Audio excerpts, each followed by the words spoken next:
Je remercie le représentant de la France pour sa déclaration. La parole est maintenant au représentant du Royaume-Uni.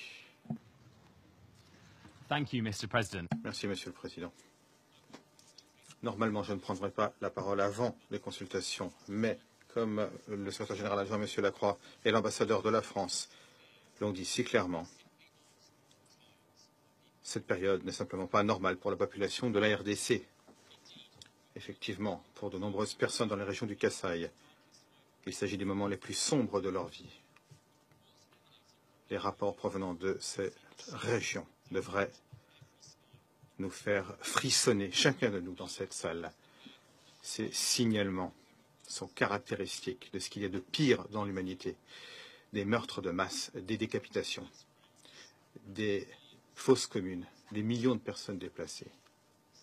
Malheureusement, comme le dit le conseiller du secrétaire général sur les génocides, les propres forces de sécurité du gouvernement sont responsables de beaucoup de ces morts et destructions dans certaines zones des provinces du Kasaï. Près de 100 enfants ont été mutilés et tués par les forces de leur propre gouvernement, et des enfants ont été victimes d'atteintes sexuelles de la part de forces gouvernementales.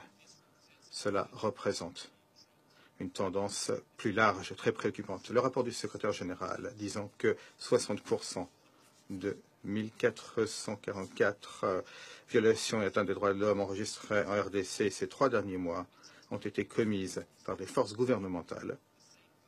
Le même gouvernement qui est le premier responsable de la protection de ses citoyens. Lorsqu'on est confronté à l'enfer, les personnes doivent pouvoir avoir espoir en leur gouvernement. Pour la population du Kasaï, eh bien, ils n'ont que crainte pour leur gouvernement. Cela ne signifie pas que les milices opérant dans ces zones sont innocentes. Absolument pas. Comme nous l'a dit M. Lacroix, elles aussi sont responsables de viols, de meurtres et de haut niveau de recrutement d'enfants. Il est clair que la situation en RDC nous force tous à prendre position. C'est pourquoi nous nous félicitons de l'enquête internationale et un mandat du Conseil des droits de l'homme, mandat reçu le mois dernier.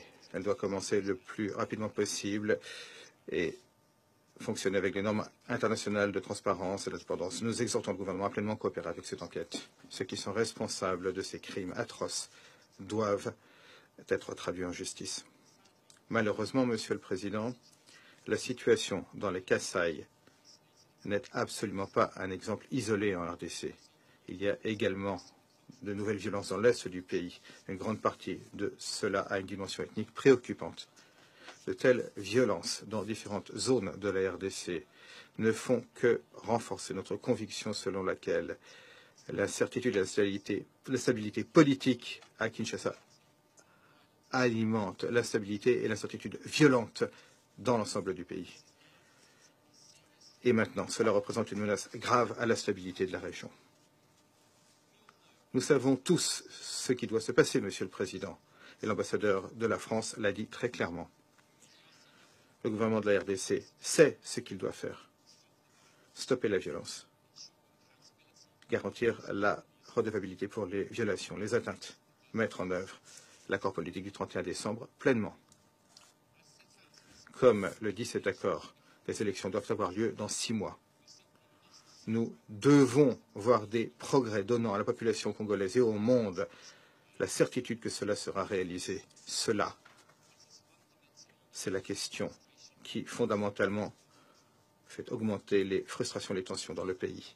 Afin d'apporter des résultats, la commission électorale doit publier un calendrier électoral fixant la date des élections conformément à l'accord du 31 décembre et convenir d'un budget afin que l'on puisse donner les financements internationaux essentiels. Je voudrais me féliciter des progrès dans l'enregistrement des électeurs et le rôle positif joué par la MONUSCO pour appuyer cela.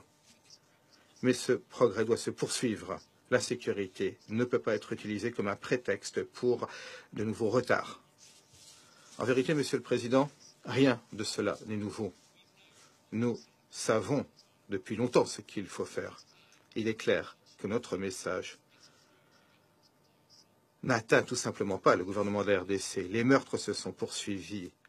L'horreur a continué. Ce qui ne s'est pas poursuivi, c'est une véritable mise en œuvre de l'accord politique du 31 décembre qui ouvre la voie à des élections. Donc, nous tous, en ce Conseil, nous devons faire davantage. Les yeux du monde sont tournés vers nous aujourd'hui, en cette séance publique, et je demande à tous les membres du Conseil d'appuyer un message clair, sans équivoque. Stoppez la violence. Traduisez en justice les personnes responsables de violations des atteintes. Mettez en œuvre l'accord du 31 décembre, pleinement, sans retard. Merci.